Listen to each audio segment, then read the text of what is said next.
India के पास $560 billion का foreign exchange reserve क्यों पड़ा है? हमारे हाथ में बेगिंग बाउल जो है किसने पकड़ाया है? ये जितने अरबपति इस मुल्क के अरबपति हुक्मरान इस मुल्क को रोज भिखारी कहते हैं और किसी को शर्म नहीं आती। क्या वजह है कि इंडिया में 65 पैसा का जो है एक मैशत पे बात करते हैं कि एक यूनिट जो है वो किसान को वो दे रहे हैं, या इंडिया की कई स्टेटों में मुफ्त बिजली दी जा रही है। मैंने लेस्को के एक एक्स चीफ से बात की, उन्होंने मुझे बड़ी 2 लफ्जों में बात समझाई। उन्होंने कहा जी हमारा और उनका फर्क क्या है, हम 35-36 रुपए की दे रहे हैं, वो 65 पैसे की दे रहे हैं। वो इसलिए कि हमने जो मुआहदे किए हैं वो है टेक और पे, कि बिजली खरीदो, नहीं खरीदते तो पैसे दो। इंडिया ने क्या किया है? टेक एंड पे, बिजली लो और पैसे दो। अब मैं बताऊं क्यों बात नहीं हो सकती और ये मैशत क्यों ठीक नहीं कर सकते। मैं बड़े सादा लफ्जों में कहता हूं, ये जो हमें 36 रुपए का यूनिट मिल रहा है, ये हर महीने हम उस किक बैक की किस्त अदा करते हैं अपनी जेबों से, जो इन्होंने मिलजुल के 94 से लेके अब तक मुआहदे किए हैं। ये मुल्क डूब गया आपके सिर्फ एक वापडा की प्राइवेटाइजेशन की वजह से। इनको कहें ये खोलें सारे मुआहदे, ये तो सारे अंदर हो जाएंगे। कौन सा मिसाक जमहूरियत और कौन सा मिसाक मईशत? ये क्या है? ये कौन सा मुल्क है?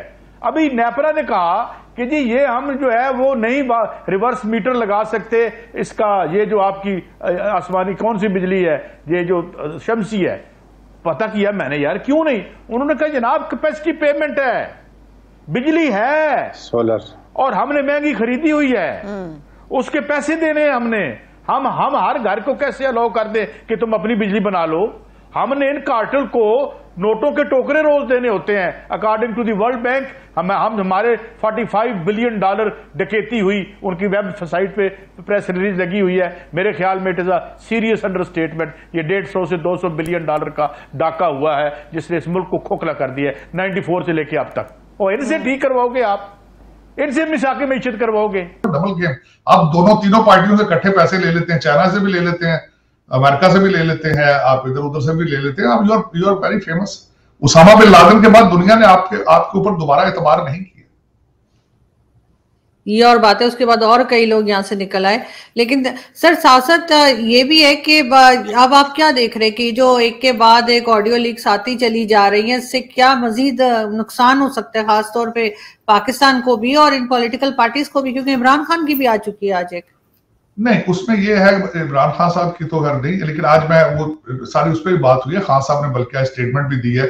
पंजाब हाउस लाहौर में आज तरीन साहब जो है लोगों के सामने बोल रहे थे, वहां पे किसी जर्नलिस्ट ने उनसे क्वेश्चन किया है कि खान साहब आप इसके बारे में क्या कहेंगे, तो उन्होंने कहा मैंने तो अभी खेल शुरू ही नहीं किया, पता नहीं जब खेल शुरू करेंगे तो पाकिस्तान को उल्टा कर देंगे। पहले ही उल्टा हो चुका है मेरे ख्याल में पाकिस्तान, लेकिन अब उसमें मैं जो मेरी नजर में ये सारा कुछ चल रहा है, तो देखिए सबसे पहले इन्होंने साइफर को निकाल के पाकिस्तान का फॉरेन ऑफिस तबाह किया था। इस लीक के बाद आपका प्राइम मिनिस्टर हाउस भी तबाह हो चुका है। पहले आपके सफारतकारों से कोई बात नहीं करेगा, अब आपके प्राइम मिनिस्टर से भी कोई बात नहीं करेगा, क्योंकि आप अगर, और मेरा जो सबसे बड़ा बात, अगर आप प्राइम मिनिस्टर हाउस का एक कमरा सेफ नहीं कर सकते तो मुल्क को किस तरह सेफ करेंगे? ये बहुत बड़ा सवाल का निशान कि प्राइम मिनिस्टर का कमरा ही सेफ नहीं है, उसे गाड़ी सेफ नहीं है, और आप एटॉमिक पावर है। रोजाना आप कहते हैं we are the only Muslim atomic power. यार कैसी एटॉमिक पावर आपके पास? एक कमरा सेफ नहीं है आपका। कभी सोचा आपने कि आपसे लोग सर किसने किया होगा ये? सर आपके ख्याल से किसने किया है? होगा ये? मेरी इंफॉर्मेशन के हिसाब से आपके एजेंसी ने उसको पकड़ लिया जिसने भी किया। या तो सिर्फ ये अफवाह उन्होंने छोड़ी है कि हमने पकड़ लिया, या फिर हकीकत में पकड़ लिया। लेकिन पकड़ लिया तो ओपन पब्लिक में उसका ट्रायल करें ताकि लोग सेफ महसूस कर सके कि यू हैव कंक्लूडेड इट, और उसको एक सबक बनाए, उसको एक इबरत बनाए ताकि आंदा ना को करे। लेकिन होगा नहीं। उसकी वजह यह है कि बड़ी खूबसूरती के साथ 3 लफ्ज इस्तेमाल करते हैं आपके आजकल लोग। JIT बना दी गई है, बस वो JIT कागजों में बन जाती है ना, उसको कोई पूछता है। बेनजीर की भी JIT बनी, ज़ियाउल हक की भी बनी, फलां की भी बनी, इसकी भी बन जाएगी तो क्या है।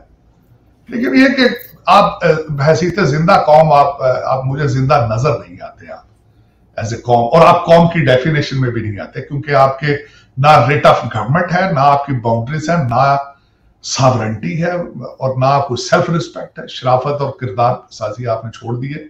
अब आपके लिए मैं तो मुसलसल दुआएं खैर ही करता हूं, इससे अलावा आप कुछ भी नहीं है, क्योंकि आप लोग अपने मुल्क के साथ सिंसियर नहीं है, कोई भी नहीं सिंसियर। और जब कौमें सिंसियर अपने मुल्क के साथ ना हो तो फिर उनके अंजाम जो होते हैं वो बड़े खतरनाक होते हैं। अब आप जिहाद की तैयारी करें, अल्लाह ताला आपको जिहाद में कामयाब फरमाए। पता नहीं को किस तरह करना है आपने। जितने पहले फॉरेन इन्वेडर आए थे आपने उनको तो रोका नहीं, आप उनके साथ तो लड़े नहीं। आपके डीएनए में आपके डीएनए इतने स्ट्रांग नहीं है कि आप किसी के खिलाफ लड़ सकें। तो अब देखें, अब नए ड्रामे जो आजकल जिहाद की तैयारी आपने शुरू कर रखी है, मैं तो दुआई खैर ही करूंगा, लेकिन ये अच्छी तरबियत नहीं बच्चों को आप दे रहे। लंदन में जो देखा है आपने जो न्यूयॉर्क में देख रहे हैं आप, जनरल असेंबली के बाहर भी खड़े हैं आपके लौंडे लपाड़े।